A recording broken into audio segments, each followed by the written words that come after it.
नवोदय क्रांति प्रस्तुत करते हैं ऑनलाइन क्लास।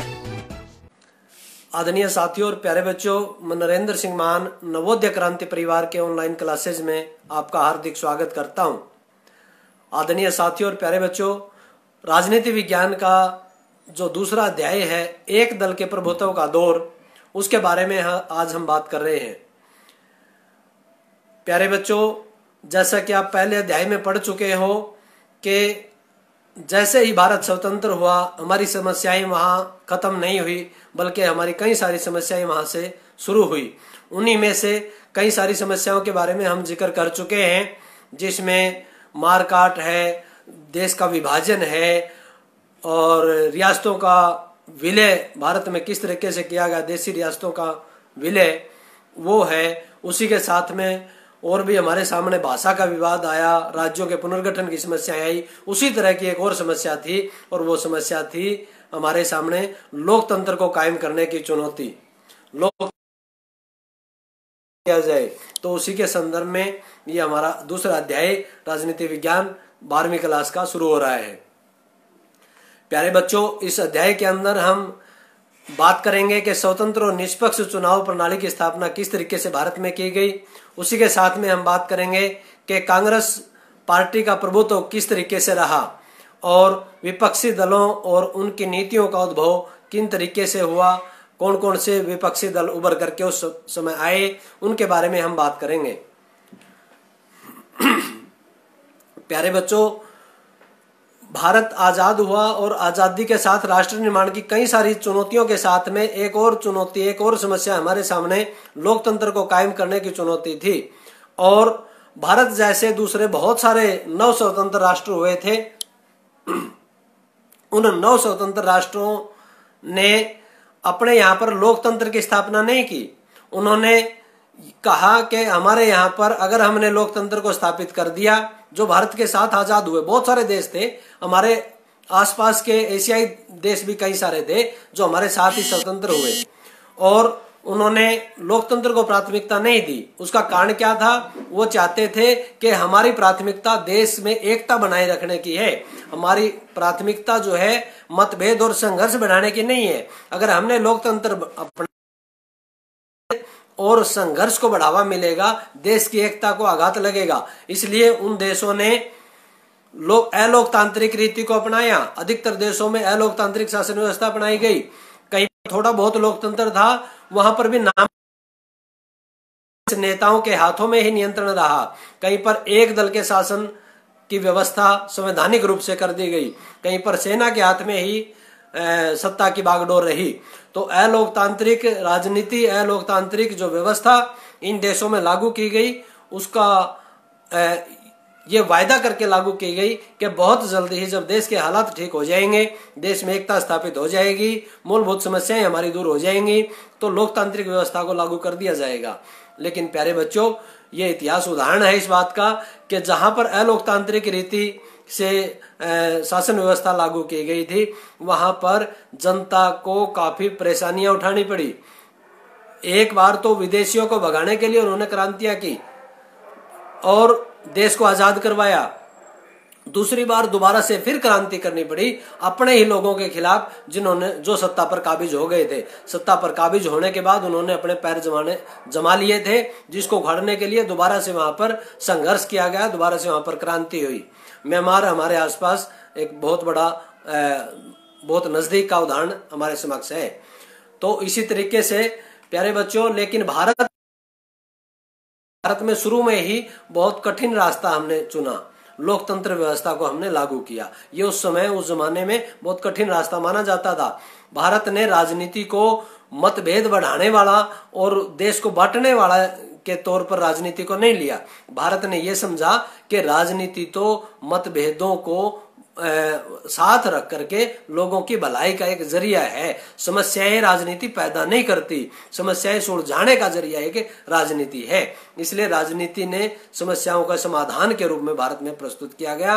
और समूह का आपसी टकराव होगा तो कोई बात नहीं है, समूह के आपसी टकराव के बावजूद भी लोकतांत्रिक राजनीति से सभी समस्याओं का समाधान निकाल लिया जाएगा। तो प्यारे बच्चों, जैसा कि आप जानते हो 26 नवंबर 1949 को हमारा संविधान बनकर के तैयार था। 26 जनवरी 1950 को हमने लागू कर दिया और संविधान लागू होने के बाद में निर्वाचन की जो जो व्यवस्थाएं थी वो हमने प्रावधान कर दिया भारत के संविधान के अनुसार। भारत के संविधान के प्रावधानों के अनुसार निर्वाचन आयोग का गठन कर दिया गया। जरूरत हुई कि एक लोकतांत्रिक सरकार का अब चुनाव हो जाए, एक लोकतांत्रिक सरकार बने और लोकतांत्रिक सरकार जो है सरकार और शासन को चलाए। जो अंतरिम सरकार थी, जो काम चलाऊ सरकार थी, उसके स्थान पर एक लोकतांत्रिक सरकार उसका स्थान ले। तो ये कोशिश की गई और यह माना जाने लगा कि 1950 में जनवरी में ही संविधान लागू हो गया था। यह माना जाने लगा कि 1950 में भी ही कभी भी जो है चुनाव हो सकते हैं और 1950 के अंत तक हमें लोकतांत्रिक, हमारे देश को एक लोकतांत्रिक सरकार मिल जाएगी। और जब निर्वाचन आयोग का अध्यक्ष जो है सुकुमार सेन को बनाया गया, बहुत सुलझे हुए व्यक्ति थे। भारत में लोकतंत्र को स्थापित करने के लिए उनका बहुत बड़ा योगदान है। पहला चुनाव सफल करवाने के लिए सुकुमार सेन। तो प्यारे बच्चों, ये तस्वीर आप देखिए, जो हमारे निर्वाचन आयोग के पहले अध्यक्ष थे श्री सुकुमार सेन। तो 26 जनवरी 1950 को निर्वाचन आयोग के अध्यक्ष इनको लागू करने के बाद इनको बनाया गया। फर्स्ट जनरल इलेक्शन की बात चली। ये चुनाव के संदर्भ में जो मोहर और आप ये देख रहे हैं स्याही का निशान उंगली के ऊपर, ये उस समय के चुनाव के कुछ तस्वीर देख रहे हैं। तो शुरू में उम्मीद की जाने लगी कि चंद ही महीनों में सारे नियम लागू हो जाएंगे और किसी भी वक्त चुनाव हो सकता है। चुनाव आयोग ने पाया कि इतना विशाल देश, स्वतंत्र और निष्पक्ष चुनाव करवाना कोई इतना सहज कार्य नहीं है। चुनाव के लिए हमें सबसे पहला काम तो था अपनी वोटर लिस्ट तैयार करनी थी, मतदाता सूची तैयार करनी थी। जो भी वयस्क मतदाता थे, वयस्क उस समय 21 वर्ष के होते थे, 21 साल से ज्यादा उम्र के जितने भी व्यक्ति थे उनकी एक लिस्ट तैयार करनी थी। पहले इस तरह की कोई लिस्ट तैयार नहीं थी और लिस्ट तैयार करना भी कोई इतना आसान नहीं था। अब हमें लगता है कंप्यूटर है, टाइपराइटर है, बहुत आसानी से ये काम हो सकता है, लेकिन उस जमाने में इतनी सुविधाएं नहीं थी, टाइपराइटर नहीं थे। ज्यादातर लोगों ने हाथ से मतदाता सूची को तैयार किया। मतदाता सूची तैयार करना कोई इतना आसान काम नहीं था, बहुत लंबा काम था, वो तैयार किया गया। उसी के साथ में एक दूसरा मुख्य काम था कि निर्वाचन क्षेत्रों का परिसीमन करना था कि कितने क्षेत्रों, समान क्षेत्रों के आधार पर पूरे देश को बांट करके जनसंख्या के आधार पर और एक देश से एक प्रतिनिधि चुन करके आए। ये दो काम थे, दोनों कामों में काफी समय लगा। तो पहली मतदाता सूची जब बनकर के तैयार हुई प्यारे बच्चों, तो उसमें 40 लाख महिलाएं ऐसी थी जिनके नाम मतदाता सूची में दर्ज नहीं थे। उनके नाम की जगह पर लिखा गया था कि ये राम सिंह की पुत्री, नत्था सिंह की पत्नी। तो महिलाओं का नाम कोई बताने के लिए राजी नहीं होता था। उस जमाने में महिलाओं की पहचान जो है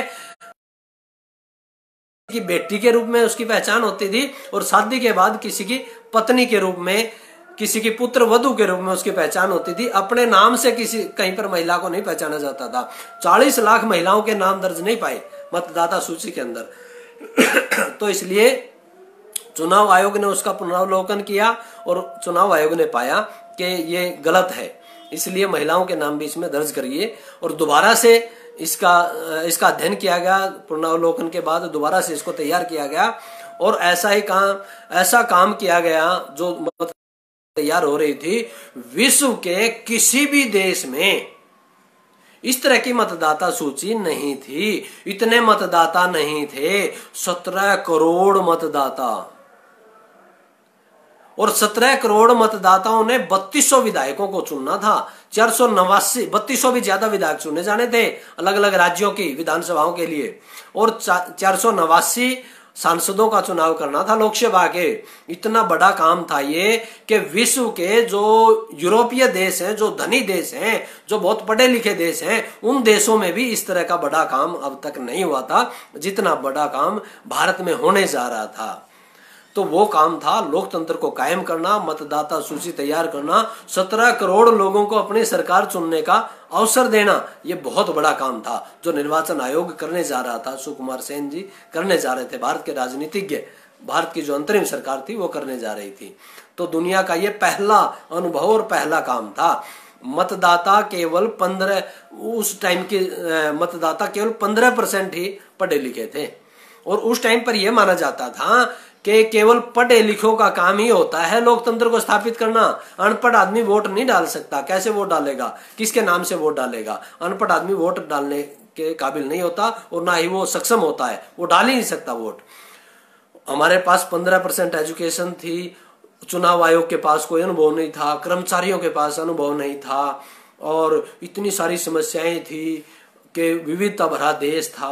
कहीं पहाड़ों पर चढ़ना था जहां पर पोलिंग बूथ बनाए जाने थे, महिलाएं मतदाता इतनी ज्यादा थी। महिला मतदाता जो है उस टाइम पर धनी देशों में भी महिलाओं को वोट डालने का अधिकार बहुत सारे देशों में नहीं था। कई सारे यूरोपीय देशों में भी महिलाओं को 1950 तक वोट डालने का अधिकार नहीं था, और वो काम जो धनी देशों में भी नहीं था वो काम भारत में होने जा रहा था, और वो था सार्वभौमिक वयस्क मताधिकार के माध्यम से चुनाव करवाया जाना। इस तरीके से जब चुनाव करवाया गया तो ये कहा गया कि ये चुनाव नहीं है, ये ग्रेट इलेक्शन नहीं है, ये ग्रेट इलेक्शन तमाशा है। और सारे विश्व में ये कहा जाने लगा कि भारत का तमाशा जो है पूरा विश्व देखेगा, एक बहुत बड़ी नौटंकी पूरा विश्व देखेगा। हिंदुस्तानी संपादक ने इसे इतिहास का सबसे बड़ा जुआ कहा। ऑर्गेनाइजर पत्रिका ने जवाहरलाल नेहरू के बारे में कहा कि जवाहरलाल नेहरू अपने जीवित रहते ये देख लेंगे और पछताएंगे कि भारत में सार्वभौम मताधिकार असफल रहा है। एक अंग्रेज अधिकारी ने तो यहां तक दावा किया कि आने वाला वक्त और अब से ज्यादा कहीं समझदार और जानकार दौर लाखों अनपढ़ लोगों के मतदान की एक बेहुदी नौटंकी देखेगा। तो प्यारे बच्चों, ये बहुत बड़ा काम हम करने जा रहे थे, और सब ने पूरे अंतर्राष्ट्रीय स्तर की जो समाचार एजेंसियां थी, पत्रिकाएं थी, अखबार थे, उन सभी एजेंसियों ने ये कहा कि भारत किसी भी तरीके से इस चुनाव को करवाने में, लोकतंत्र को स्थापित करने में कामयाब नहीं हो सकता, 100% असफल होगा। और ये एक नौटंकी है, एक बेहुदी नौटंकी है जो भारत करने जा रहा है, जो जवाहरलाल नेहरू करने जा रहा है भारत के अंदर। तो इस तरह से लोकतंत्र कामयाब नहीं होता। अनपढ़ देश, गरीब देश, विविधताओं भरा देश, कोई किसी प्रकार का अनुभव नहीं है, और वहां पर सार्वभौमिक वयस्क मताधिकार के माध्यम से चुनाव करवाया जाना कोई संभव नहीं है। सार्वभौमिक वयस्क मताधिकार आप सभी जानते होंगे कि जो एक निश्चित आयु पूरी कर लेने के बाद बिना किसी भेदभाव के, जाति, धर्म, भाषा या लिंग के भेदभाव के बिना, क्षेत्र के भेदभाव के बिना, सब लोगों को एक समान रूप से वोट डालने का जब अधिकार मिलता है, एक निश्चित आयु पूरी कर लेने के बाद, उसको सार्वभौमिक वयस्क मताधिकार कहते हैं। तो भारत में सार्वभौमिक वयस्क मताधिकार के माध्यम से चुनाव होने जा रहा था। सब लोग जो 21 वर्ष से ज्यादा उम्र के थे वो वोट डालने का अधिकार पा रहे थे, और वोट डाल करके सरकार बनाने का एक मौका उनके हाथ में आने जा रहा था। तो भारत में 1951 में ही अक्टूबर में चुनाव शुरू हुआ, और 1952 के फरवरी तक चुनाव चला, और उसके साथ में 15 मई तक चुनावी प्रक्रिया चलती रही, काउंटिंग वगैरह चली। 6 महीने से भी ज्यादा पूरी प्रक्रिया के अंदर लगे। अधिकांश हिस्सों में 1952 में चुनाव करवाया गया। तो 1952 का आम चुनाव पहले आम चुनाव को कहा जाता है। प्रत्येक सीट के लिए औसतन 4 उम्मीदवारों ने चुनाव लड़ा, औसत रूप से निकाले। कहीं पर 10-12 कैंडिडेट भी थे और कहीं पर 2-3 कैंडिडेट भी थे। लोगों ने खूब बढ़ चढ़ करके भाग लिया। अरे लोग तो इंतजार कर रहे थे, उन लोगों को तो पहला अनुभव था कि पता नहीं वोट डालने के बाद क्या होता है, किस तरह से वोट डलती है। लोग जो है वो बहुत उत्साहित थे, और चुनाव घोषित हुए, चुनाव के परिणाम भी घोषित हुए, और चुनाव के परिणाम जो आए, रिजल्ट जो आया इलेक्शन का, कुछ एक कैंडिडेट जीतता है, बाकी कैंडिडेट हार जाते हैं किसी भी कॉन्स्टिट्यूएंसी के अंदर। हारने वाले कैंडिडेट अगर आरोप लगाए तो समझो कि चुनाव में कुछ गड़बड़ी हुई है। लेकिन भारत के पहले आम चुनाव के अंदर हारने वाले कैंडिडेटों ने भी ये कहा कि हमारी हार हुई है मतदाताओं द्वारा हमें वोट ना डाले जाने के कारण, लेकिन हमारा मतदान पूरी तरीके से सफल रहा। उन्होंने, हारने वाले उम्मीदवारों ने भी मतदान की प्रक्रिया की सराहना की, निर्वाचन आयोग की सराहना की।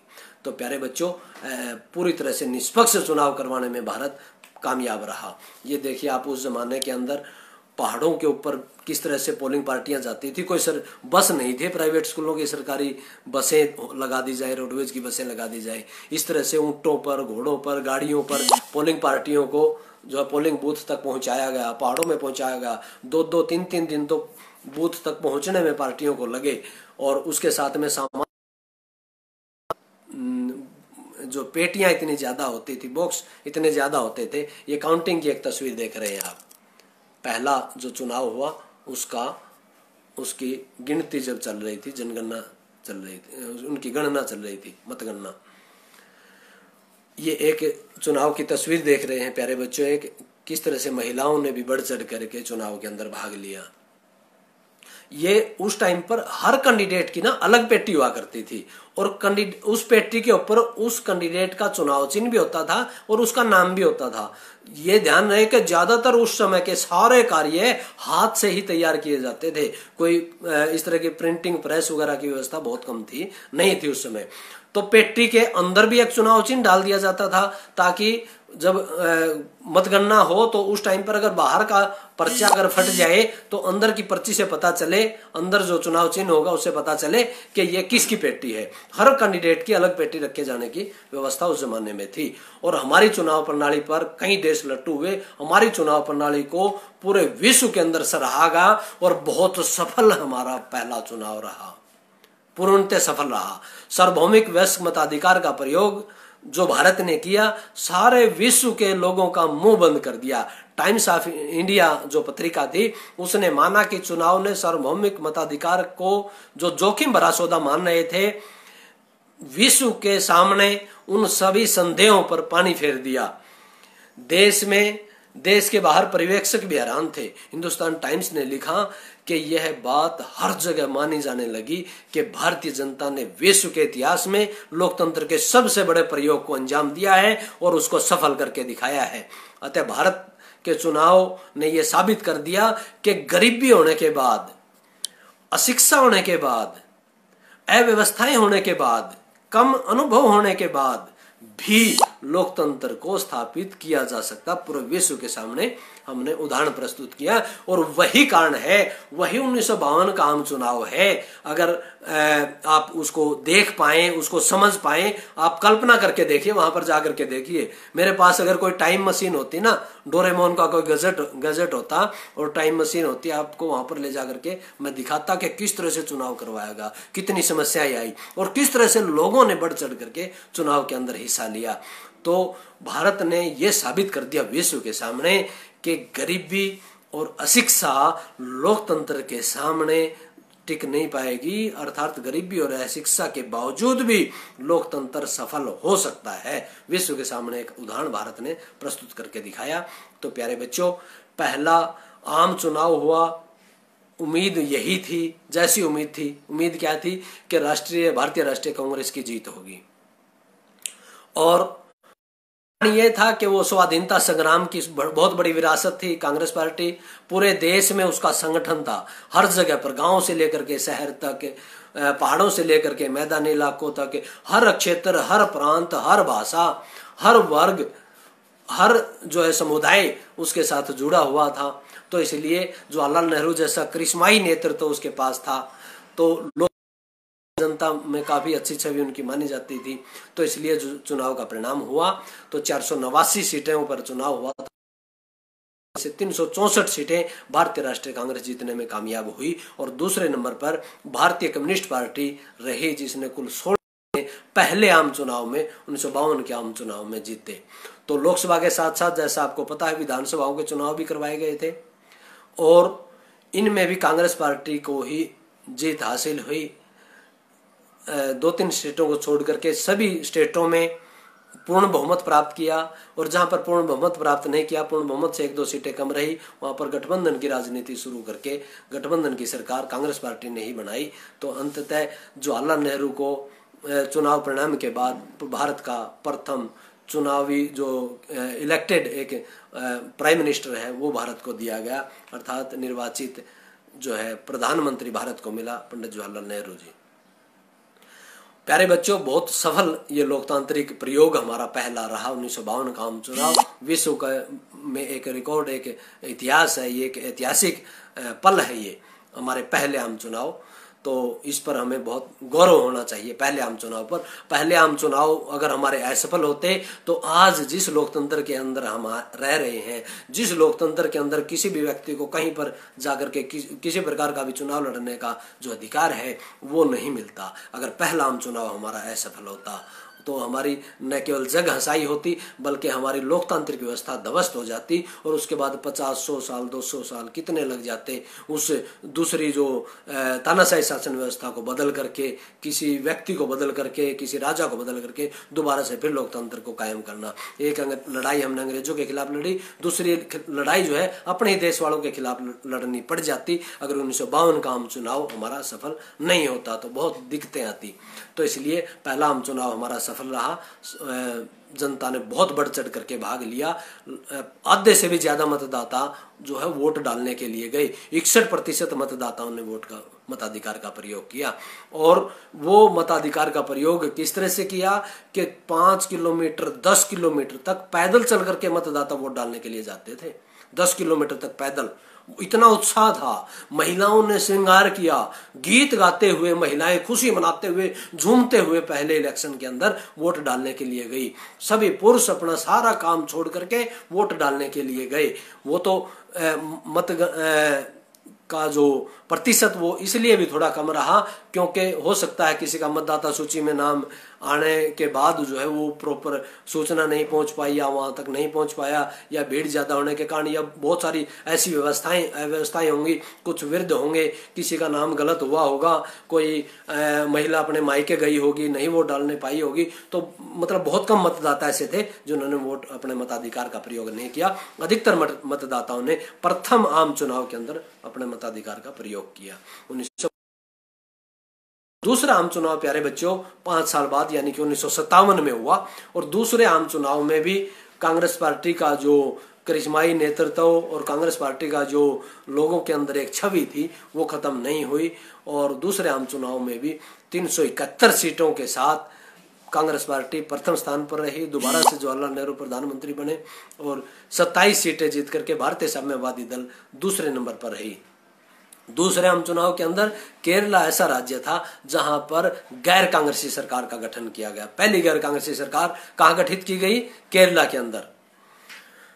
तो फिर तीसरा आम चुनाव हुआ 1962 के अंदर, उसके ठीक 5 साल के बाद तीसरा आम चुनाव हुआ। तीसरे आम चुनाव में भी कांग्रेस पार्टी का जो प्रभुत्व था वो कायम रहा।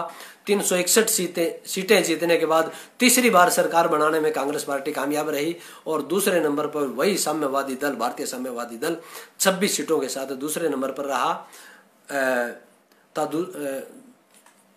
जो है तीसरे आम चुनाव के अंदर तो केंद्र में वही कांग्रेस पार्टी की सरकार बनी रही। तो इसका एक और कारण है कांग्रेस पार्टी की सरकार बने रहने का सभी राज्यों के अंदर भी और केंद्र के अंदर भी। उसका एक बड़ा कारण ये था कि एक फार्मूला अपनाया गया, और वो फार्मूला क्या था? वोटों की गिनती का। वोट किसने किसको ज्यादा डाली उसको प्रभावित किया वोटों की गिनती के एक तरीके ने। वो तरीका एक नया क्या तरीका था? वो तरीका था सर्वाधिक वोट पाने वाले की जीत, सबसे अधिक वोट पाने वाले की जीत। ये जो तरीका अपनाया, इस तरीके ने कांग्रेस पार्टी को बहुत मदद मिली, क्योंकि प्यारे बच्चों पहला जो आम चुनाव हुआ 1952 के अंदर कुल 45%, 45% ओनली वोट मिली थी कांग्रेस पार्टी को। वोट तो मिली 45%, और उनको सीट वो तो 74% हुई, 389। तो इसलिए 45% वोटों के अगर सीटों में कन्वर्ट करें हम अनुपातिक प्रतिनिधित्व प्रणाली से, तो कुल 220 सीट मिलती। 220 सीट में तो सरकार भी नहीं बनती। अतः कांग्रेस पार्टी ने यह तरीका जो अपनाया वोटों की गिनती का, सर्वाधिक वोट पाने वाले की जीत, ये बहुत अलग तरीका था, और इस तरीके से कांग्रेस पार्टी प्रभुत्व रहा। पहले दूसरी तीसरी बार चुनाव लड़ा और उसमें जीतने में कामयाब रही। प्यारे बच्चों, अभी भारतीय जनता पार्टी की सरकार है, केवल 36% सीटें 36% वोट मिली थी उनको, और 36% वोट मिलने पर उनकी सीट जो है वो 272 को क्रॉस करी। तो इसलिए अगर सीटों का और उनका अनुपात होता तो वो बहुत कम सीटें इनको मिल पाती। तो इसलिए ये जो तरीका पहले आम चुनाव में लागू किया गया था, सर्वाधिक वोट पाने वाले की जीत, इस तरीके से अगर देखें पहले आम चुनाव में 45% वोट तो कांग्रेस पार्टी को मिली, 55% वोट थी जो दूसरों को मिली, वो भी तो जितने थे, लेकिन उनकी जीत नाम मात्र की थी। क्यों? क्योंकि उनकी वोट बटी हुई थी अलग अलग कैंडिडेटों के अंदर, और उनसे इस कैंडिडेट की वोट जो है, कांग्रेस के कैंडिडेट की वोट थोड़ी ज्यादा थी, इसलिए ये जीतने में कामयाब रहे। तो इसलिए भारत में एक पार्टी का प्रभुत्व प्यारे बच्चों रहा, इसमें कोई दो राय नहीं है। और एक पार्टी के प्रभुत्व का कारण क्या रहा, ये दूसरे देशों से थोड़ा अलग था। ये नहीं कि संवैधानिक रूप क्यूबा और चीन की तरह एक ही पार्टी को संवैधानिक मान्यता दी हो, ऐसा भी नहीं था। केवल एक ही पार्टी देश में, तो जैसे म्यांमार बेलारूस में था, वहां पर एक ही पार्टी कानूनी रूप से मान्य थी, ऐसा भी नहीं था। मैक्सिको है, दक्षिण कोरिया है, ताइवान है, इनमें एक ही पार्टी का प्रभुत्व था, ऐसा भी नहीं था। भारत में एक पार्टी का प्रभुत्व था, लेकिन उसका कारण ये था कि भारत में लोगों ने वोट देकर के एक पार्टी को विजयी बनाया था, इसलिए एक पार्टी का प्रभुत्व था। पार्टियां तो बहुत सारी थी, तो दूसरी पार्टियां भी जो है वो उस समय थी। भारत में एक पार्टी का प्रभुत्व रहने का कारण था लोकतांत्रिक परिस्थितियों के चलते ऐसा हुआ। भारत में स्वतंत्र और निष्पक्ष चुनाव करवाए गए, इसमें कोई दो राय नहीं। दूसरी पार्टियों को मान्यता दी गई, ये भी इससे भी सभी सहमत हैं। लेकिन राष्ट्रीय आंदोलन की वारिस पार्टी जो है वो कांग्रेस पार्टी को माना जाता था। नेहरू जैसा करिश्माई नेता मात्र पार्टी थी जिसका पूरे देश में संगठन था, और इन कारणों से जो है कांग्रेस पार्टी ने चुनाव जीते, लोगों ने वोट देकर के चुनाव जितवाया है। तो इसलिए एक पार्टी का प्रभुत्व कायम रहा। और कांग्रेस एक ऐसा सामाजिक और विचारधारा का गठबंधन था जिसके अंदर उद्योगपति भी थे, किसान भी थे, शहरी भी थे, ग्रामीण भी थे, मजदूर भी थे, मालिक भी थे, मध्यम वर्ग भी था, निम्न वर्ग भी था, नरमपंथी भी थे, दक्षिणपंथी भी थे, वामपंथी भी थे। हर प्रकार के लोगों का एक समाहित एक समायोजन कांग्रेस पार्टी था। तो कांग्रेस पार्टी एक छतरी था, एक प्रकार से एक छतरी संगठन इसको कहा जाता था, पूरे देश में इसका संगठन था। तो इन बहुत सारे कारणों के कारण जो है वो कांग्रेस पार्टी का पहले 3 चुनाव के अंदर प्रभुत्व रहा। अभी कांग्रेस पार्टी के बाद हम बात करते हैं कुछ विपक्षी पार्टियों के उद्भव की। विपक्षी पार्टियां भी कुछ हमारे सामने आई, उसी समय थी। उसी समय जो है प्यारे बच्चों, उस समय कुल हमारे सामने विपक्षी पार्टियों जो थी वो केंद्रीय पार्टी मान्यता प्राप्त 14 पार्टी थी भारत में। उस समय पहले आम चुनाव की बात कर रहा हूं, 14 पार्टी थी जो राष्ट्रीय स्तर की पार्टी थी, और 39 थी जो क्षेत्रीय स्तर की पार्टियां थी। और न केवल पार्टियां थी बल्कि मजबूत पार्टी थी। क्यों मजबूत पार्टी थी? इसलिए मजबूत पार्टी थी कि 45% वोट तो ली कांग्रेस पार्टी ने, और 55% वोट गैर कांग्रेसी पार्टी और जो आजाद उम्मीदवार थे उन्होंने 55% वोट लिए। इसलिए कमजोर पार्टी नहीं कह सकते हम उस जमाने की, बहुत मजबूत पार्टी थी। तो इसलिए 55% वोट विपक्षी पार्टियों ने लिए थे, इसलिए मजबूत पार्टियां थी। और उस जमाने पार्टियां थी, स्वतंत्र भारत के प्रारंभ की जो पार्टियां थी, उन्होंने ही अब की पार्टियों को अगर हम अध्ययन करें तो इसकी जड़ें, चाहे क्षेत्रीय पार्टियां हैं चाहे राष्ट्रीय पार्टियां हैं, इन सभी की जड़ें कहीं ना कहीं पर इन्हीं पार्टियों में देखने को मिलती हैं जो 1952 की पार्टियां थी, 1951-52 की पार्टियां थी। तो प्यारे बच्चों, विपक्षी पार्टियां ने लोकसभा और विधानसभा में प्रतिनिधित्व हालांकि कम मिला, लेकिन वोट काफी लेने में कामयाब रहे। और इनकी आलोचना में दम होता था। इनके जो नेता थे वो बहुत दमदार नेता हुआ करते थे, और लोकतंत्र को सफल बनाने में अगर किसी का योगदान सुकुमार सेन जी जो हमारे निर्वाचन आयुक्त थे उनका है, पंडित जवाहरलाल नेहरू जो कांग्रेस पार्टी का नेतृत्व करते थे उनका है, उनका साथ साथ में उतना ही योगदान विपक्षी पार्टियों का है लोकतंत्र को सफल बनाने के लिए। वो आलोचना करते थे, उनकी आलोचना में दम होता था। तो इसलिए पंडित जवाहरलाल नेहरू जो है विपक्षी पार्टियों का काफी सम्मान करते थे। पारस्परिक सम्मान भाव सभी पार्टियों के अंदर हुआ करता था। नेहरू जी ने अपनी मंत्रिमंडल में ही डॉक्टर बी.आर. अम्बेडकर जी को शामिल किया, श्यामा प्रसाद मुखर्जी को शामिल किया विपक्षी पार्टियों में होने के बावजूद भी। जयप्रकाश नारायण से वो बहुत प्रभावित थे, उन्होंने आमंत्रित किया मंत्री पद के लिए। तो इसलिए विपक्षी पार्टियों का जवाहरलाल नेहरू बहुत सम्मान करते थे, बहुत आदर करते थे। इतना सम्मान करते थे खुद कांग्रेस पार्टी के जो बड़े नेता होते थे वो ये आरोप लगाते थे जवाहरलाल नेहरू के ऊपर कि अपने कार्यकर्ताओं और अपने नेताओं, अपने प्रतिनिधि जो कांग्रेस पार्टी के MP हैं उनकी कम पूछ होती है और उनकी कम बात को मानते हैं, और विपक्ष के जो नेता हैं उनकी बात को ज्यादा सम्मान देते हैं जवाहरलाल नेहरू। उसके ऊपर आरोप लगता था जवाहरलाल नेहरू के ऊपर। अर्थात पूरे देश को एक मकसद था, देश को आगे बढ़ाना है, हर क्षेत्र में देश का विकास करना है। उस मकसद के लिए अकेली एक पार्टी जो है वो काम नहीं कर सकती, कामयाब नहीं हो सकती। इसलिए उनका ये उद्देश्य था कि सभी मिलकर के देश का विकास करना चाहते हैं, और बहुत अच्छे नेता विपक्ष के अंदर थे, विपक्षी पार्टियां जिन्होंने बनाई थी, तो इसलिए उनका बहुत सम्मान जवाहरलाल नेहरू जी करते थे। तो वो सम्मान भाव था। इसलिए अब हम बात करते हैं कुछ मुख्य विपक्षी पार्टियां कौन कौन सी थी। एक बात करते हैं सोशलिस्ट पार्टी। 1934 में कांग्रेस के युवा नेताओं ने एक अलग से टोली बनाई, और आगे चल करके कांग्रेस पार्टी ने 1948 में अलग टोली पर रोक लगा दी कि किसी और विचारधारा में रह करके कांग्रेस पार्टी में नहीं रहा जा सकता। इसलिए 1948 में आचार्य नरेंद्र देव के नेतृत्व में अलग सोशलिस्ट पार्टी का गठन किया गया। यह पार्टी कांग्रेस पर पूंजीपतियों और जमींदारों की पार्टी का आरोप लगाती थी, और किसान और मजदूर की राजनीति करने वाली पार्टी सोशलिस्ट पार्टी थी। बाद में किसान और मजदूर प्रजा socialist party, Samajwadi party, Janata Dal S की जड़ें जो है इसी में देखने को मिलती हैं। बहुत बड़े बड़े दिग्गज नेता जयप्रकाश नारायण, अशोक मेहता, आचार्य नरेंद्र देव, राम मनोहर लोहिया जैसे नेता इस पार्टी के पास हुआ करते थे। एक पार्टी थी प्यारे बच्चों कम्युनिस्ट पार्टी ऑफ इंडिया। ये पार्टी 1920 में साम्यवादी समूह के रूप में उभरी थी। 1935 में इसको कांग्रेस पार्टी से अलग होकर के इन्होंने अपना दायरा बढ़ाया, अपनी पार्टी बनाई, और कांग्रेस से दिसंबर 1941 में ये पूरी तरह से अलग पार्टी का गठन करके इन्होंने मान्यता ली।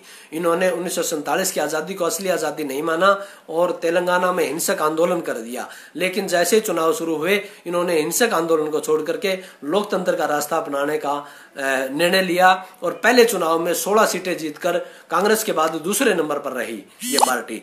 भारत चीन युद्ध के समय 1962 में इसमें फूट पड़ी, और एक भारतीय कम्युनिस्ट पार्टी और भारतीय कम्युनिस्ट पार्टी मार्क्सवादी, दो पार्टियां इसमें से बनी।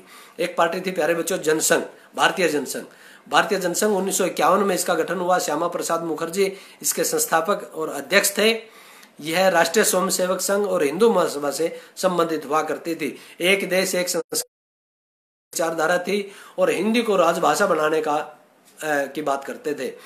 पाकिस्तान भारत मिलकर एक अखंड भारत का निर्माण हो, इस तरह का इनका सपना था। 1952 के आम चुनाव के अंदर कुल 3 सीटें इनको मिली, हालांकि वोट 10% लेने में कामयाब रहे ये, और 1957 में 4 सीटें लोकसभा में जीतने में ये कामयाब रहे। भारतीय जनता पार्टी बीजेपी की जड़ें इसी पार्टी में देखने को मिलती हैं। एक थी स्वतंत्र पार्टी प्यारे बच्चों अगस्त 1959 में स्वतंत्र पार्टी अस्तित्व में आई।